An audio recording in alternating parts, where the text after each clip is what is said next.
Good morning, good evening. Welcome to this podcast. My name is Ikalangile. I work with Friends of Lake Turkana as an Indigenous woman working on Indigenous rights. I am joined by three amazing ladies who will be speaking to them about the different struggles and the intersectionality of the struggle. First, I will welcome Felista to introduce herself. My name is Felista Abdallah. I work with the Kenya Sex Workers Alliance. We work on sex workers' rights as the national movement of sex workers. Thank you. Rachel.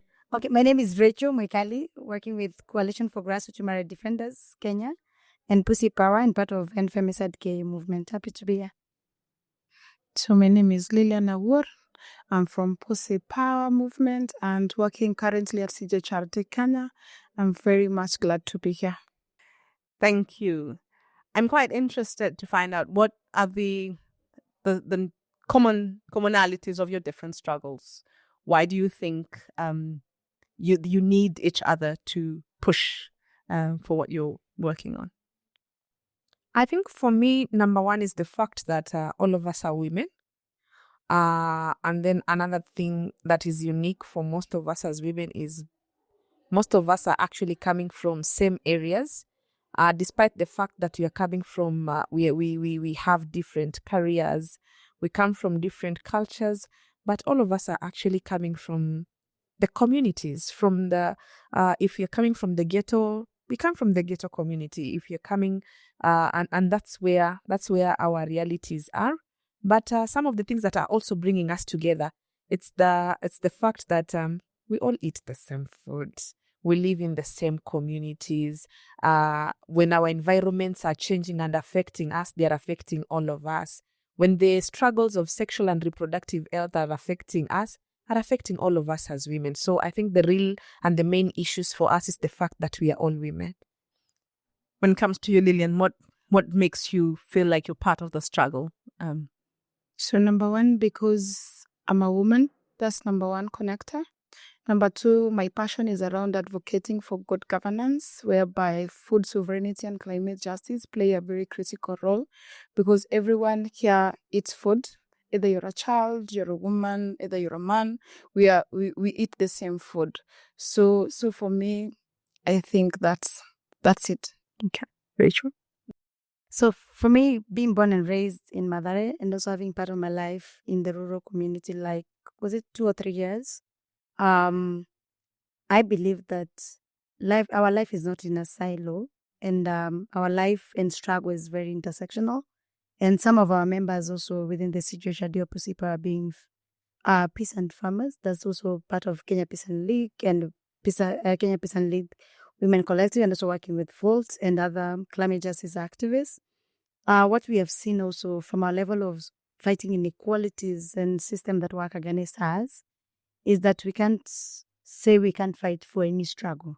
We don't believe, personally also I don't believe in this thing of saying our life is programmatic and our life has to be programmed by a certain agenda. I believe that when a farmer or a peasant farmer is being violated, or when my community, which also went through a lot of floods this year, which also evolved to forceful eviction, it was a result of climate change, which for me, I look at it from a climate justice perspective, where conversation around, let's say, compensation and climate, urban, informal settlement are not incorporated in the climate discussion.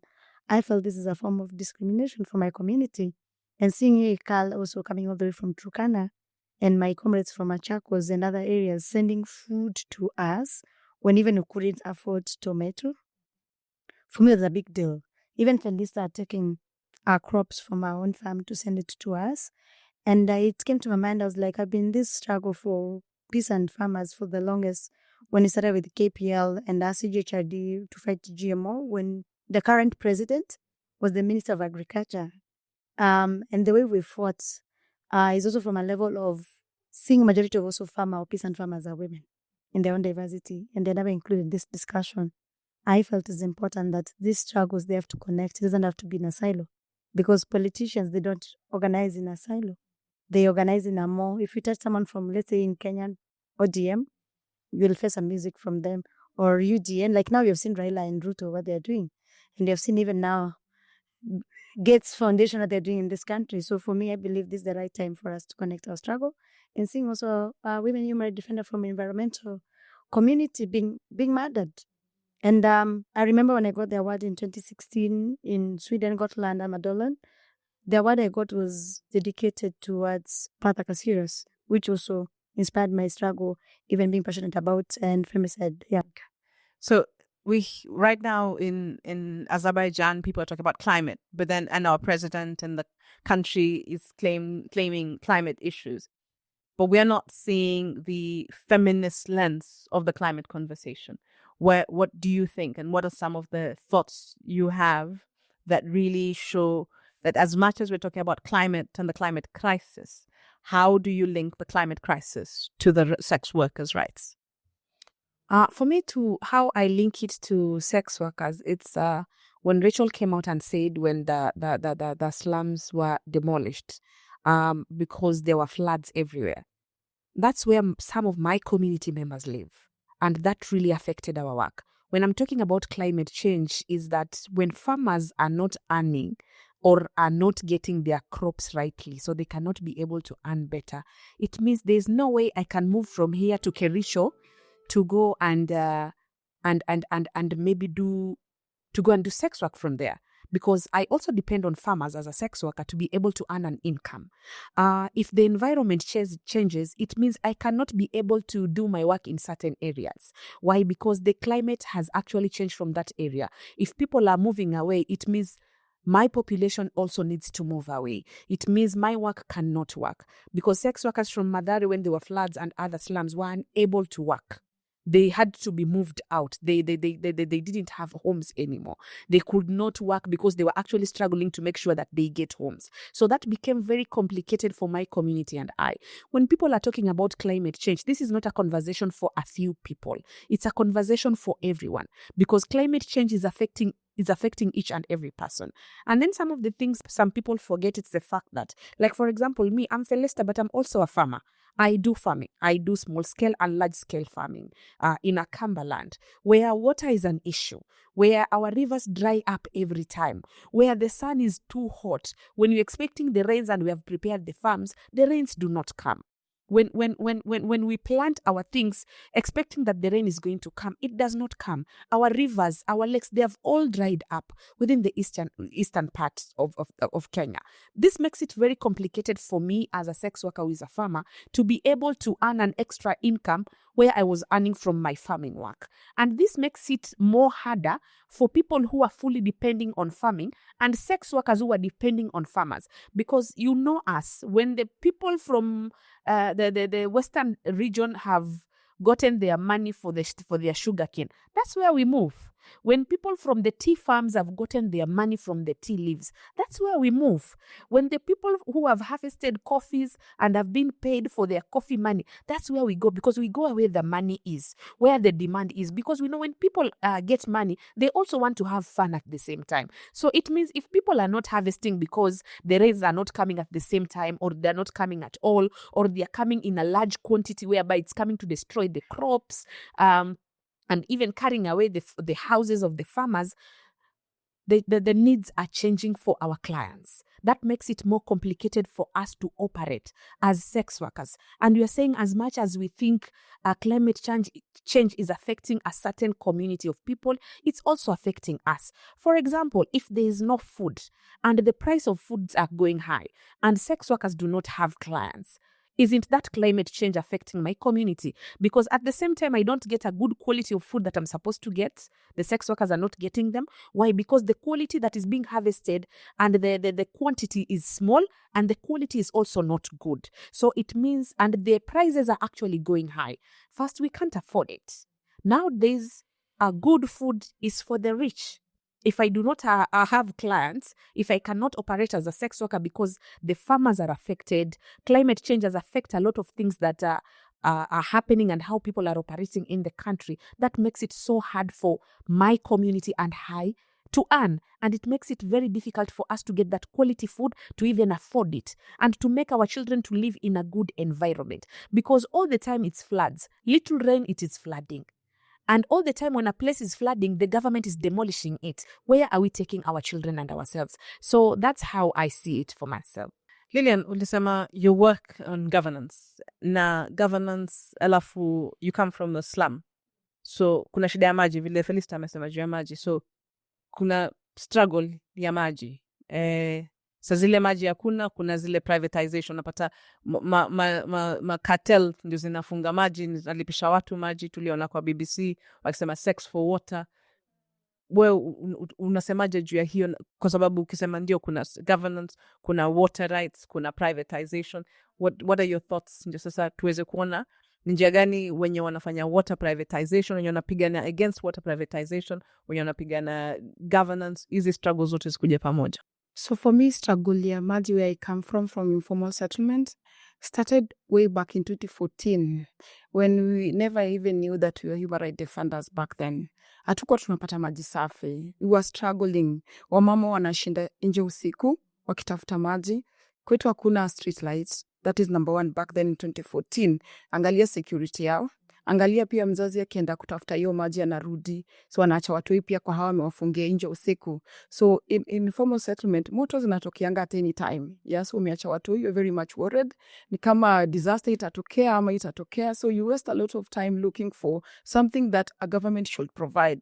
So that is number one. That's why in 2014, we had that struggle, Mathare. Then we started from there. We can't be active at the same time. And in our community, we don't get the service that we need, especially kwa maji. Then ilikuwa very expensive. It was very expensive back then. Na cartels walikuwa nauza mtungi at 20 shillings. Imagine from informal settlement, hauna do ya kumanga. Even you can't provide your family even 2 meals in a day. Then mtungi moja, it cannot even sustain a family. So for me then, tukishikanisha na issue ya governance, yeah, we started following up on accountability na viongozi. Tuanze kuwa question around kwa nini we have a Nairobi County Water and Sewerage Company yenye it's supposed to provide clean, affordable and availability of water in Nairobi, but hatupati hiyo maji. So for me, it was a wake-up call together with CGHRD Kenya back then, na Pan-African Women Liberation back then.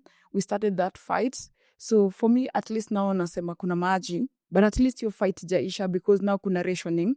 Tunapata maji Friday, Saturday and Sunday. So unaona from Monday to Friday tuna struggle. So cartels lazima waingilie katikati because cartels wanachukua opportunity mahali wanaona kuna mahali either an organization ama serikali ama stakeholder imeshindwa kuperform. So unapata cartels lazima wauze maji at 20 bob ama at 30 shillings.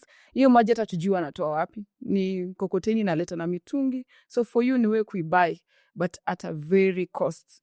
So for me now, when we partner with every other stakeholders who are here, at least we can connect hizi zetu zote. You see, like Felista amesema, yes, yeye pia issue ya maji pia ina affect. So na yeye ni mwanaharakati, yeye bado ni sex worker. Demolitions ikifanyika, climate ikichange, maji kikosekana pale mta really affect na inatu connect sisi wote. That's why Rachel amesema we cannot have isolation ati mimi napigana tu na vita za maji. So we need to put our synergies together so that we can at least we can put a step forward. Isikwe ni Lilian ndiye anapigania maji. For me, I started with water. Nikakuja nika develop governance in me, yeah? Because niliona lazima tutafute uongozi bora. Because hizi vitu zote zina happen kwa sababu viongozi wetu tunawachagua, but they are not accountable. We're not holding them accountable. Si tunawachagua, yes, then tuwafuatilia wamekaa tu, but when we keep on the fight, we keep on pushing them. Because many politicians, they work under pressure. So for us, is continue kuendelea kupush, because these things, they are there. Ni vile tu wanaona, this is an informal settlement, they don't need to get. But for us, we are here, we are not going anywhere. Lazima tupigane hizi force when we join hands together. Rachel, you talked about sexual reproductive health rights. Na nikiona, when people are talking about sexual reproductive health rights, they see them as separate. It's like haziko, they don't think about sexual reproductive health rights in relation to water, in relation to access. But at the same time, you know, coming from not only Mathare, having your links to Machakos and to other places. How do you see just that link? Kwa sababu the reality of no water is you're buying water vile Lilian amesema na kule Machakos vile Felista amesema that there is actually no water. But then tunaongea juu ya access to healthcare. Tunaongea juu ya SHA, SHIF. all these things, but yet bado wale watu, they're still so disconnected from just the basic, hata ukipata dawa maji iko wapi ya kukunywa, but also you as a woman, how do you access the water to really achieve your sexual reproductive health rights? I really like the question. If you see like the theme for this year for Peace Power Festival, it's very clear. Tunawin vita zote. We're not like very selective to which war we are taking in. It's just like every struggle matters to us. And if you look from an SRHR perspective, and if I can use the example of Madare, also what happened with the floods. A lot of our sanitation facility were based close to the rivers. And then when the floods came, and then the government came and demolished, we lacked access to good sanitation facility, which most of us were prone to UTIs. And when you're prone to UTIs and we don't have public health facility close, it means even our access to health rights is declined or is not accessible. And now if you look to Machakos community, also where I come from, like Giata, and in the past, like even example of 1982, when there was drought, a lot of our community members suffered a lot, even women, and some of them are members of Pussy Power. They used to walk more than 50 kilometers to go and find food for their families. Majority are women, older women. And if you could see the kind of repercussion and the injustice that brought to the women's life, the girls were not able to finish school because when they had to travel so far to go and get water, they were abused. Most of them ended up having teenage pregnancy, getting HIV infection. At the same time, not having access to education.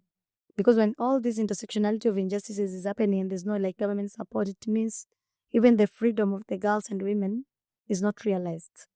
And from an SRHR also perspective, if you look when there's the way you ask even Lilian a question around sex for water, we have seen communities where there have not been water because of patriarchal system and structure, girls are being taken advantage of.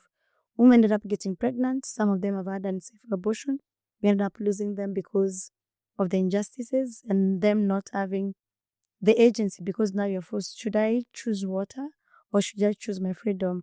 And even this year when we donated some tanks as part of our climate resilience from a feminist perspective to one school in Machakos, that's Kaliani Primary School, which also I did like 2 of my classes there.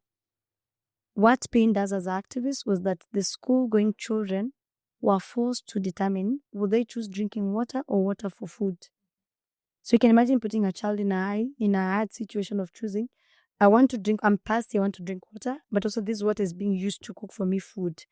These are levels of different intersectional of injustices that also is not fair for the children. And you could see even politicians are taking advantage of it as a matter of political gains. And if it's being used as a matter of political gains, I'm not saying as long as we have children and community in their own diversity, the people who suffer a lot are girls. Teenage pregnancy, with the triple threat you saw my county, Machakos County also during COVID, were high. Numbers of level of teenage pregnancy were high, even school dropouts. And even in Madari, I've seen the number of triple threats on increased number of HIV infection, GPV, and school dropouts. So you find as long as you want to talk about liberation, when you talk about also Matter Act, it affects us. And when we talk about even SRHR from a perspective of also sanitation, we can't avoid that all these levels of intersectionality around SRHR, because the SRHR is broad. And when it's very broad, when you talk about UTI and we're having a public hospital where a majority of our public hospital, according to the Abuja declaration, when most of them need to budget 15%, the least amount, they have not done that. It has been like a biggest hazard of crisis. And now seeing the kind of politics we're seeing now with the geopolitics in the world, where now we have Trump, the current president of America, which also American politics also affect us, and big that even during COVID, they signed the Geneva Consensus Declaration, which limits a lot of girls also around comprehensive sex education. So it means we're putting the life of girls not in the same level with the other rest of the world. And if you're talking about sustainable development goals, in the spirit of leaving no one behind, we are leaving girls behind, and even gender conforming people with disability, because the whole struggle is collective. And that's why even from a movement perspective, I personally don't believe people's lives should be programmatic. As much as the way Leanne talked about governance issue, climate affects governance issue. Climate affects sex workers issue. It's a feminist issue. And that's why even with my other roles in different places, I get offended when people talk about climate from a government to government perspective, from a global north perspective of SDG 12 on consumption and stuff, but not looking from a level of we're the least polluter of climate, but we're the ones suffering a lot. And with floods, when people talk about mitigation and compensation, it can't come from Turkana. And you've seen a lot of injustices in Turkana. In areas like ours, where also Felisa live in Yatta, the climate crisis, when even you try to say you're compensating community or government, you can't compensate memories. So you can't. Interesting that you've talked about GBV and just to widen the conversation for all of us. We are seeing what's happening in Sudan. In the Sudan, where women are killing themselves when because they do not want to be violated, they do not want to be raped. But at the same time, even the spaces where they are going kupata usaidizi, they're being actually violated to get the help. What are your thoughts on it in terms of, as a region, Pan-Africanism, as women standing together? What are some of the thoughts you have around this issue? I think the story of Sudan is the story that is not told in many African countries. The fact that the women are coming out strongly to say, I'd rather die rather than having someone violating me or having a part of me without my consent, simply because, for example, I want water or I want to have an access to something. For me, it's not right to ask women to give out their bodies so that they can be able to receive a service that is supposed to be offered by a government. It's supposed to be offered within a community. We've seen how much women are being infringed. Wamama wamefinyiliwa miaka mingi. And when the women of Sudan did this, wanajaribu kutuma message outside telling people, enough is enough. This has been happening for years. Women have been killing themselves and nobody's saying anything about it. But for us, we have chosen to take our lives loudly. We have decided to show the world that sisi kama wamama tumefinyiliwa, and this is the reason why we want to take our lives away, to say that we cannot do this for ourselves. Women cannot be going through this at this time of the year, at this moment where serikali zimetengeneza structures, ziko na policies, ziko na mambo mengi ambayo zimeweka in place where everybody is supposed to be treated equally. We have all these human rights treaties globally, regionally, and actually nationally, and even at a local level. But we still see these things of women being asked something in return all the time, women being violated all the time so that they can be able to access a service. I see that as a very strong message, and I see that women are taking a step ahead to say enough is enough. I'd rather die, but not giving out myself, not being violated for me to be able to access a service. Whatever they have done, it's going to give service to the younger women of tomorrow. It's going to serve right to the younger women of tomorrow. The women of tomorrow are going to access those services without being asked anything in return, because they are women who even decided to take their lives so that they can be able to say this should not be done to any other women because it is not right. Okay, Rachel, just before I come to Lillian, because especially we see a political class, the parliamentarians in Kenya, is there no African level gathering of women who can actually speak out on the Sudan issue at a place of power? Because it seems very quiet. So for me, like taking an example of Kenya and even end femicide gay movement, I don't want to sound politically correct, but I'm very troubled that even our own President Ruto, when we started this war on end femicide in 2018, through the former president, His Excellency Uhuru Muigai Kenyatta, to now Ruto, they have to wait until political elite women to come through them for them to listen for a cry. It's a very problematic issue. And for me, this is a level of the biggest betrayal ever. Even if people from a diplomatic point of view, they'll say, okay, you need to acknowledge the same gains. But I'm like, even committing 100 million for me is not enough to say it's about freedom. I would say if I was Ruto, for example, the recommendation that were brought by the end femicide movement, I would have adopted those recommendations to show that I really believe in the power of public participation. not taking a few elite or a few class of donors that he has to listen to say we are tired of women being killed. And even not mentioning femicides, like we can't allow women to be butchered, but at the same time using the morality card, I felt it was a bit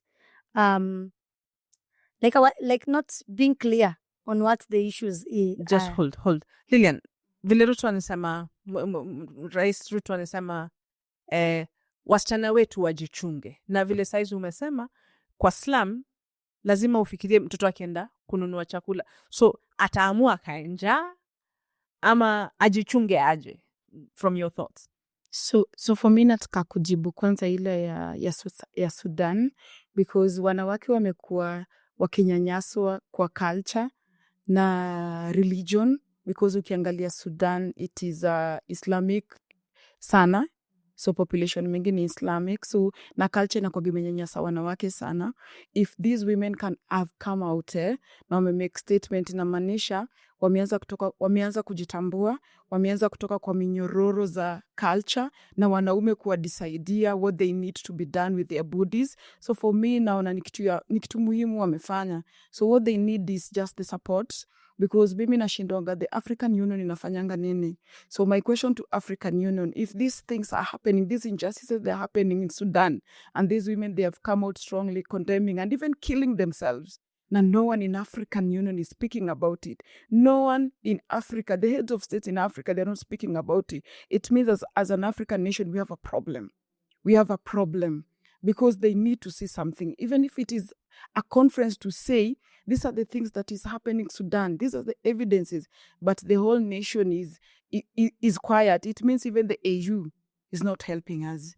So it means issues concerning women, men who are in AU, that they don't care about women, because any issues around women, let's speak about the femicide issue. We started in 2018 when a politician killed a woman. It was local communities that raised that issue, yeah? Even taking that initiative, at least, hii kesi isipotee.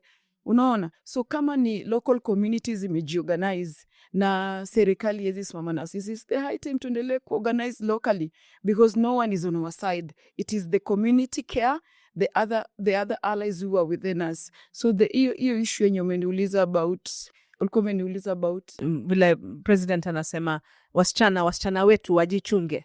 So for me kazi yake ni gani in Kenya? Because mi mtoi wangu, mi niko na mtoi wa 14 years now, so niko hapa. So inamaanisha mtoi wangu nimnunulie bunduki, nimnunulie vest, nimnunulie suruari ya chuma, so that akitoka huko nje ako very much protected. So for him he needs to change the mentality yake ni mbaya, because the government is the first protector of its citizen. That is number one. If anaweza simama na aseme, it means he has failed. Ajui kazi yake as a president. So he needs to go back to the drawing board na ajue why he was elected.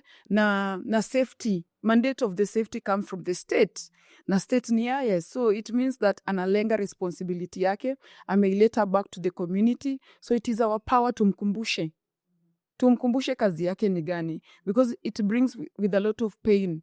Mtoto wangu ni moja. How many adolescent girls are out there? So mtoi wangu at least akuna privilege, anaishi Mathare. Na ule mwenye anaishi kwa rural home huko chini, anaishi kwa ushago kabisa, mali hakuna stima, hakuna internet. Unaona, mtoi anafaa kwenda shule, mtoi anafaa kutafuta maji 5 hours. Kuna bado watoi wa pastoral communities wenye wanateseka wakitembea na mifugo from one place to another. Even getting education is a problem. You see all this problem. Again, another president wetu wa Kenya anatokea akisema they need to protect us. So another problem imeadiwa to the girl child. So for me, I critique the president. That was uncalled for. So he needs to understand why we elected him. Nacho, you mentioned the 100 million. Na juzi when DIG Langata kisema 97 women killed in 90 days. Na hiyo tu ni wenye wameripotiwa. Kuna wengine hawajaripotiwa. Lakini akasema caveat, hawajauliwa kwa sababu ni wamama. So contradiction. President anasema of course sasa ameifanya, it's not a legislative issue, it's a women issue, kwa sababu amesimama na only women legislators. Kwani wanaume hawako? That's the first question. Ya pili, vile Lilian amesema 2018 vile Sharon aliuliwa by a politician, na kuna wale we call them the family organizations wenye walisema kwa sababu alikuwa mpango wa kando she got what she deserved. What are your thoughts? Because hii vile Lilian amesema ilianzwa na watu ground. Kuna organization nyingi, FIDA and others, wanafanya kazi ya kutetea wamama, but then their voices were not there. What were your thoughts as women grassroots human rights defenders? So kwa hiyo point tena nitumie Kiswahili juu Kizungu ni kama ingi. One, and I'll mix both English and Kiswahili. Kama hii kamera inaenda State House, ifike State House, na kama inaenda kwa Trump, ifike kwa Trump. 2018, when we started, the politics around organizing justice for Sharon was, one, she didn't deserve to die. Like any other Kenyans, we don't deserve to be murdered. And she didn't deserve to be judged or dehumanized because she made a consensual decision to have a relationship with someone who was an adult in their own age and consent age. Whether they are married or not, when two consenting adults make a decision, hawala, ni watu wazima. So this politics of morality versus the law, it's dehumanizing and violating a lot of women. And this should not have a room in Kenya, in anywhere of the world, of using the politics of morality on women and not men. If the same religion, all of us say, oh, religion is everything, that supports, for example, polygamy, when a woman decides also to be with another man, where is it a problem? You don't dehumanize that man, you dehumanize the woman. At the same time, you don't dehumanize the perpetrator, you dehumanize the woman. So I feel even now for Kenyans, we need to stop that pretense habit of saying, we alikuwa mpango wa kando, so what? Alikuwa bibi wa pili, so what? Hata unaweza kuwa bwana mpango wa kando, so what? Unaweza kuwa bwana wa pili, so what? When two people make decision, you should not judge it. Secondly, around the Inspector General na DCI kuongea story ya Kware, I felt really disappointed. By the way, if you ask me, even Kindiki should resign. Even if alipandishwa madaraka sasa ni vice president, he must resign. Even Ruto himself, na Inspector General, because the statement are very contradicting. One, the spokesperson of government, when the issues of Kware was escalating, he acknowledged, Isaac Mwaura, in a press statement, he acknowledged that it's femicide. He can't talk without the intelligence of NSIS and any other government. Government has machineries to be able to dictate which information is correct or not. So coming and saying 97 women have been killed in 90 days and not taking action, for me, this is the biggest betrayal and injustice and torture for us as Kenyan women. And I'll tell Kenyan women, we should not take this for just like simple. All of us should just march and call these officers people out. Because in maisha life yetu imati. Ni life ya wanasiasa inamata.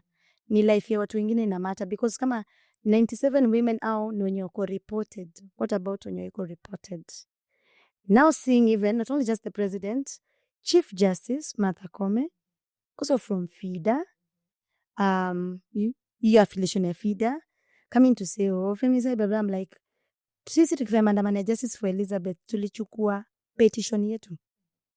Even through the women rep of Nairobi currently, as adversaries to judiciary.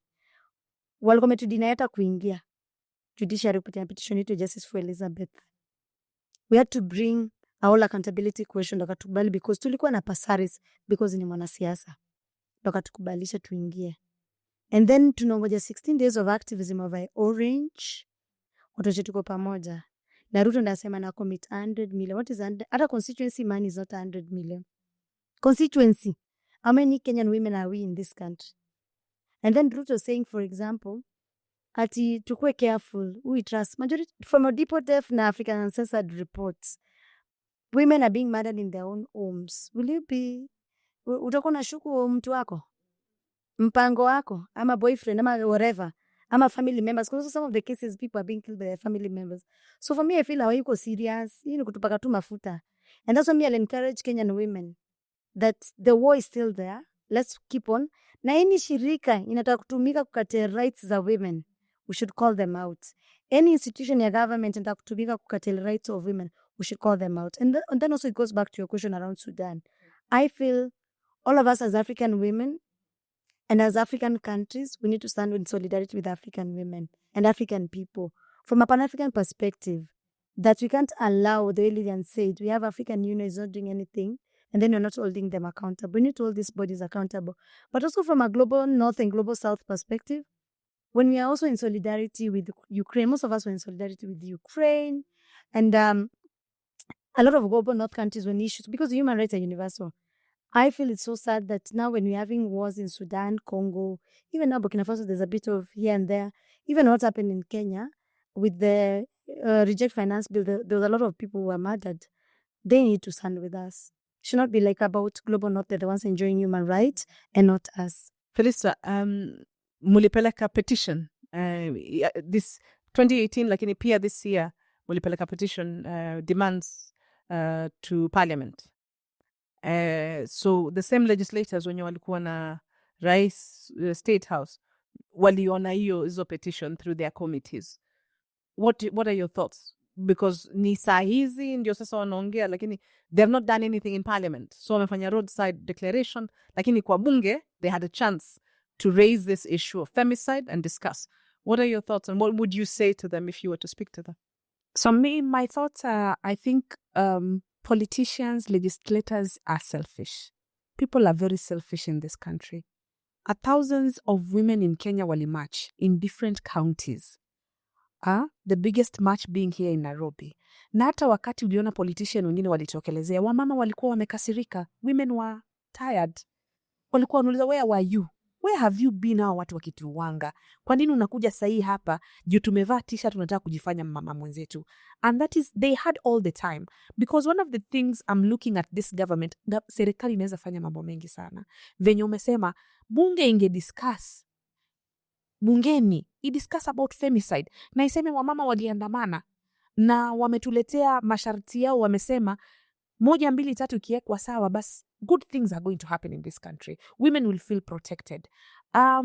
We want you to talk about femicide in policies. We want you to have femicide conversations in the parliament. Because sisi hatukupigia kura wanawake peke yake. Tulipigia paka hao wanaume ambao wamekaa hapo ndani. Huyo Ruto mwenyewe ambaye leo ametupatia milioni 100. Pia yeye tulimpigia kura. Tuliacha kazi zetu, sisi kama wamama tukaenda kupiga kura. Na hatukupiga kura kwa sababu ni mwanamke mwenzetu ama ni mwanamume. Yes, tulitaka wanawake wawe na vyeo vingi. But today we feel betrayed by our fellow women. We feel betrayed by every politician. Every government official has betrayed us. Because number 1, no conversations has happened in parliament about femicide. Number 2, hakuna policy yoyote ambayo imepitishwa kuhusu femicide. Lilian ametuambia hakuna street right Mathare, na ni slums nyingi na mashambani huko Ushago kwingi ambapo hakuna street lights. Wewe leo unasema girls should take care of themselves. Unaongeza burden juu ya burden. Watu wana mambo mengi ambayo yanawasumbua akili, lakini leo umeweka protection on top of it. Kisa na sababu wewe tulikupigia kura, uje usimame mbele ya TV ukituambia nimetoa hii, basi inaishia hapo. Lakini ikifika kwa wewe kuweka mikakati, mimi naona hiyo milioni 100, it's nothing. Ruto could have said, we are going to discuss this in parliament for the next sitting. This is going to be discussed. Ruto could have said, I want a policy in place to make sure ya kwamba femicide inakuwa addressed in the right way. Ruto angeweka mikakati hata aite judiciary. Awaambie hizi kesi za femicide ambazo zimeletwa kwenyu, mbona tusizipidishe? He's the president. Kiongozi akisema kitu, basi wale ambao wako katika ile nchi wanasikia. Pia wataona huyu mtu ana utu. Vile Mwikali amesema hata pia sisi tuna feel betrayed by Martha Koome. Watu kesi za femicide watu wanafungwa miaka kidogo. Mtu anapatiwa miaka 25 kweli. Mtu ambaye amechukua uhai wa mtu. Alafu ni mtu labda ana miaka 20. Akitoka pale nje ana miaka 45. Nguvu za kuua mtu mwingine bado anazo. We shall be killed as women again. The 100 million is nothing and it's not going to do anything. Na kama kuna mashirika ya wanawake na viongozi wa kisiasa wanawake ambao wamejitokeza kusimama pale mbele wapigwe picha na rais, waonekane wamefanya Kenya, wamefanya kazi kazi tunasema shame on them. Wanawake wa kutoka mashambani, wakulima, wanawake wa kutoka kila mahali walikuja wakasimama, wa dini zote, tukatembea hii Kenya, tukasema tungependa mtuwekee mikakati ya femicide. We gave them our statement, we told them what we wanted as women, and yet we've not gotten that. We see a press statement of 100 million that we do not know even what it is going to do, because it's too little for the whole Kenyan women. Okay. So you've brought out conversations. Is it, from war, the link between war and climate? Kwa sababu nuclear inatengeza vitu za kupigana, za vita, zina affect climate. Mwongea juu ya maji, ardhi na kila kitu. But what if you had, if you had some minutes to speak to all the, funders, wanasiasa, what is in your heart to really show, but also comrades ndio wakuje pamoja, kwa sababu tuwezi kuwa kila mtu anafanya kazi yake kando. What would be your quick thoughts to just tell them, how do we make it a collective struggle? Because sisi wote tunapigana na mnyama moja mwenye anachukua powers kwetu, mwenye ako na power. So ni nini ningewaambia all comrades, but also those who the oppressors? So mimi ya kwanza naona mikakati ziwekwe, kwa sababu hakuna policies zenye zina surround about femicide. Hiyo ni namba 1. Kama wataweka, wafanye full implementation. Yes, pesa zimetolewa, but zinaenda kufanya nini? Kuna hizo mikakati zimewekwa za kusema huyu ndiye atakuwa in charge, zinaenda kufanya A, B and C. Do they have the data also ya kujua hizi kesi za femicide zina happen kwa sababu gani, zime happen wapi, ni mikakati gani tunaweza fanya, hata tuite public participation. Pia sisi wanawake tukuje tuongee, wasiite tu wale viongozi wenye hawajui nini inaendelea, wakae chini, watuwekee policy hata hazitufurahishi, wanaenda kutudisaidia mwili zetu zinaenda kufanyiwa nini, yet sisi pia tunataka kuhusishwa kwa hizo mijadala, kwa sababu pesa imetoka, lakini hatujahusishwa kwa mijadala. Ilisemekana tu kwa TV yenye hiyo pesa imetoka. So mimi ingine ni kwa sababu tunapigana na mnyama mmoja, na sisi wote ni wanaharakati.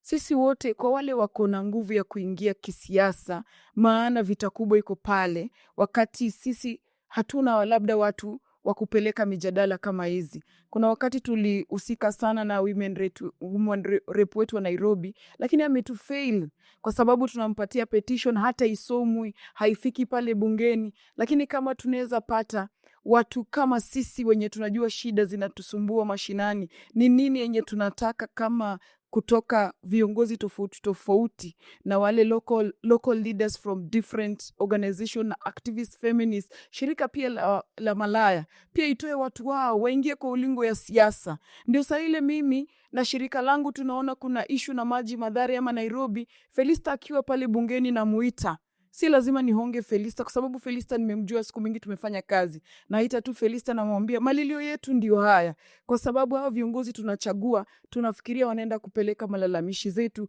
ama mikakati zenye tunataka, lakini wengi wametufail. So for me nasema tujitokeze kimasomaso kwa wale wenye wako na hiyo azimio ya kuingia kwa siasa. Ndio kama sisi feminist tukiwa nje ya uongozi, bado tuko na wale wako ndani ya uongozi, tupigane nje na ndani. Hii vita tutaweza, lakini tukiendelea kukaa nje na wale wanatumekia decision ya sisi zenye hatufurahi, bado ndio wanaendelea kukaa pale.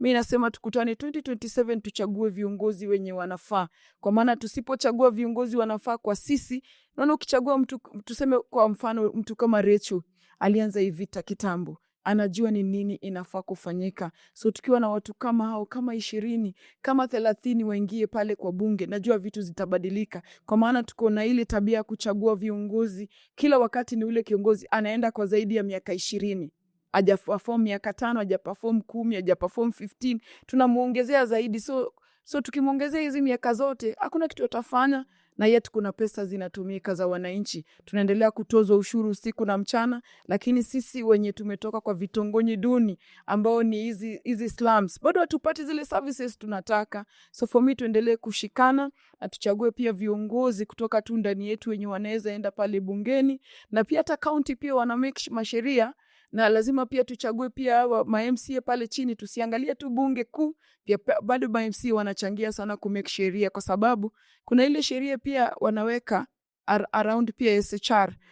unajua hospitali zao za kanjo ni bure, lakini kwa sasa wanataka kuanza kutoza wananchi waanze kulipa. So inamaanisha wananchi watatoka kwa hospitali za public waanze kurudi kwa zile hospitali tunapigana nazo vijijini, mahali wasichana wetu hawapati services zenye zinastahili, especially za family planning. Wasichana wetu wanadungwa maji, wanapata mimba za mapema, wanaenda kutoa mimba kwa wale daktari wenye wajaidhinishwa. Tunapata wasichana wetu wanapoteza maisha kila wakati. So for me ni hizo tu, tukiweza kushirikiana na mtu asione mimi natoka mashinani, mtu asione mimi natoka kwa organization fulani, especially hizo organization kubwa. Waache kukimbia na mijadala lakini hakuna action plan. So sisi tunafaa kushirikiana, kwa sababu mimi siwezi tegemea mashirika kuu. Mimi najua Felista na shirika lake la malaya, wale wakulima wenzangu Recho na wengine ndio tunaweza shirikiana zaidi, na kwa sababu sisi tunajua mahali uchungu inatufinya zaidi. So for me tukiendelea kushikana hivyo, najua tutapata azimio yetu yenye sisi tunatafuta. Thank you, Lilian. Felista. Huko kwetu Swahilini wanasema umoja ni nguvu, utengano ni udhaifu. So saa zingine watu naona ya kwamba watu wengine kwa kushikana hakuna ubaya. Hakuna ubaya watu wakishikana. Na unaona watu wengi ama ubaya ukija, ndio maana unakujaga na ule divide and rule. Na ndio maana hapo watu tunapoteza wakati mwingi na tunapoteza mambo mengi ambayo yangetufaidi sisi kama binadamu. So mimi kitu ambacho nasema vile ambavyo sisi tumeshikana hapa, sisi watu wa grassroots tumeshikana, na ndio maana unaona leo tuko hapa kwa sababu ya Pussy Power, CGHRD, lakini wametuleta mashirika mengi tofauti. Kama sisi sex workers tumekaa hapa kwa sababu wametuita wakasema njooni kwa sababu nyinyi ni mmoja wetu. Na mimi nasema mashirika yote haijalishi, unajua most of the time watu wanaangalia kiwango cha pesa ambacho wanapata, wanaangalia kiwango cha elimu, anajiona yeye akiwa mkubwa kushinda mtu mwingine. Lakini wakati Kenya inaanguka, inatuangukia sisi sote. Wakati Kenya inaharibika, inatuharibikia sisi sote. So mimi nasema tushikane sisi kama wanaharakati, sisi kama feminist, na tufanye kazi kwa pamoja na tuelewane. Na kabla wewe uchukue mjadala ambao umeanzishwa na grassroots ukimbize kwenye serikali uonekane wewe ndio unafanya kazi, kwanza kaa chini na watu, waambie watu mimi nafikiria hivi na hivi na hivi, na tukienda hapa basi ili jambo letu litaenda vizuri. Sisi kama Wakenya tutapata kile kitu ambacho tunakitaka. Jambo lingine ambalo ningelipenda kusema kweli na kweli, kisomo sio kila kitu. Sisi sote tunaafektika katika haya maisha, kwa sababu watu wengine wanajisikia mimi nina kisomo na cheo, mimi nimekaa hapa, mimi ni senator. Cheo tumekupa sisi kwa sababu masomo, walimu tumewazaa sisi wanawake, wale majaji wamezaliwa na sisi wanawake. As in us women, wombs zetu zimetoa kila aina ya binadamu. So ile heshima ya kuwa mwanamke leo anauawa na wale watu ambao wamezaliwa na wanawake hawataki kuongelelea wanawake na wanauawa, basi wazazi wenyu wa kesho watakuwa kina nani? Let's start having that women conversation. And a women conversation lazima ifanyike na kila mtu. Let's not leave anybody behind. Kila mtu aje akae kwenye meza, tuongee, tuelewane, ndio tuwe na mikakati sahihi. Jambo la pili, viongozi. Serikali yetu inatuangusha. Kitu kingine ambacho pia ningependa kusema, serikali zetu zimesign treaties. Zimesign treaties Africa, zimesign treaties globally. So pia tungependa kuhold hizi UN bodies ambazo ziko katika nchi zetu accountable. Tuwaambie mmekuja hapa kwa sababu mu play in between the government and the people. Sasa mshasikia sauti ya serikali, sauti ya watu iko wapi? Na sauti ya watu UN imeandika paka watu hapa Kenya kwa sababu ili waweze kuengage na Wakenya vizuri. We need to hold even the UN accountable within our countries, because UN iko hapa kwa sababu ya kutuelesha sisi wananchi na serikali ili tuweze kumove pamoja. Lakini tunaona saa zingine UN inalalia upande mmoja, inalalia upande wa serikali, inatusahau sisi watu wengine huku nje. Kama tunafanya kazi pamoja, then UN make sure ya kwamba sauti ya kila mtu imesikika. Ya serikali iko, lakini pia ya mwananchi iko, ndio kusudi mikakati izidi kwenda sahihi. Jambo la tatu, treaties ambazo nimeongelelea ambazo serikali imesign.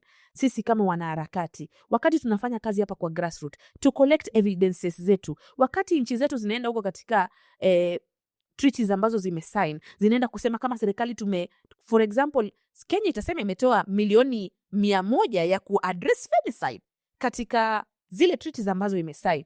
SIDO being one of them. Hata hiyo African Union itaenda ijipige kifua sema sisi ndio nchi ya kwanza ama ya pili, yani itajitafutia nafasi. Lakini hapo ndio pale sisi pia wanawake, na pia tunaitisha partners wetu, donors na kila mtu, ekezeni pesa zenyu ili wakati serikali inaenda kujirepresent pale na sisi tuwa question, mumesema mlifanya hivi na hivi na hivi, lakini mbona bado wanawake ilikuwa juzi ilikuwa 97, leo imekuwa hivi, mbona kulikuwa na conflict information hapa na hapa. So pia sisi wanaharakati, wakati partners wanaekeza pesa kwetu, tuwezi kuhold government zetu accountable kule mahali ambapo wamesign hizi trade na treaties, kwa sababu ndio tujue ya kwamba vile vitu wanaenda kuongea pale nje ni vya uongo. Wananchi wa Kenya bado tunateseka, wananchi wa Kenya bado tungependa mikakati mizuri ifanyike hapa nyumbani. Ndio wakati wanaenda kuongelelea pale nje waongelelee ukweli na tuwa hold accountable hata wakiongea nje, sio hapa Kenya peke yake. Okay.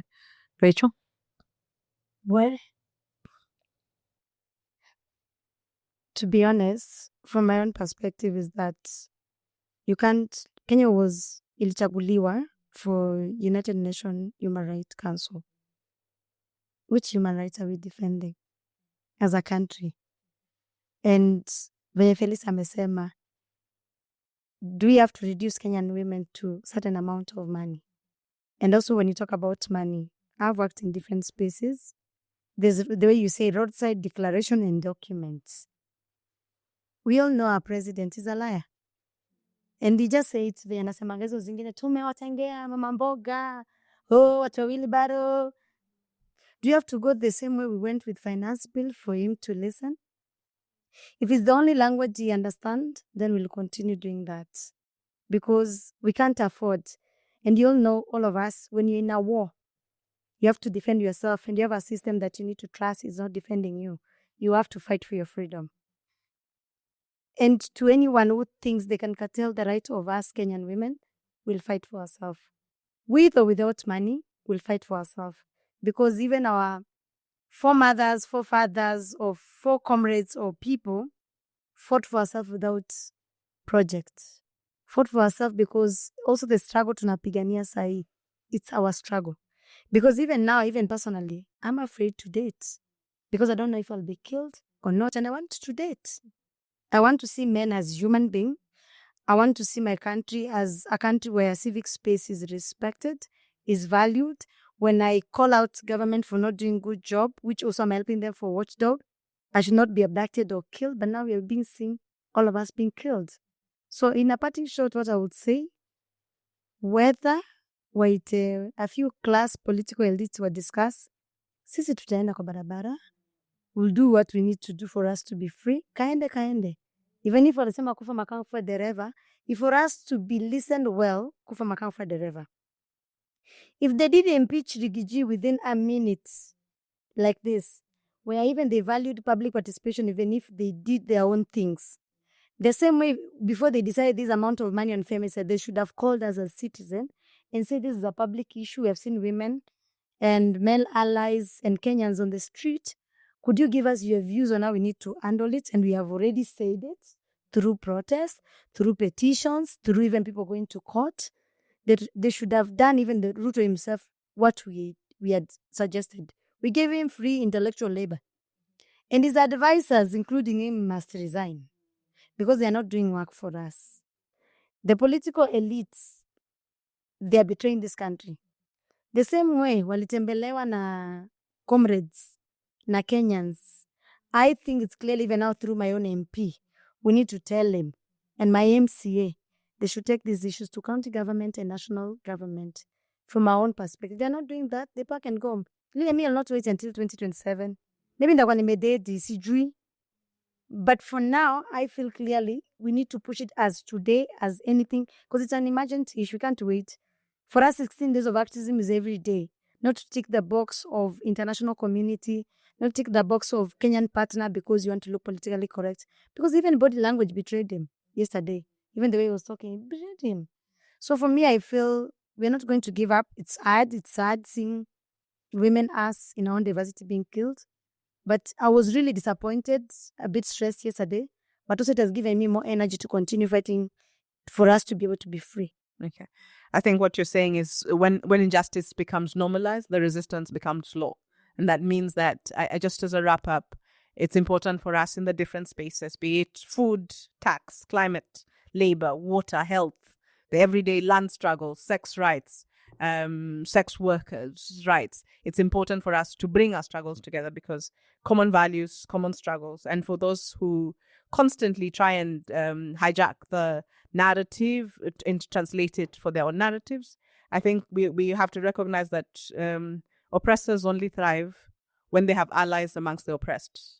So if you're amongst the oppressed and you're giving the oppressors the pathway and the legitimacy, then you become part of the problem. I thank you all for joining us in this podcast. And it's been an exciting conversation with 3 amazing women. And I hope you all plan to join the struggle. And in this 16 days of activism against the violence of women, I'd like to ask you all to join us on the 10th of December during the Human Rights Day across the country in your different counties. Join us so that we can march to protect the women of this country. Thank you.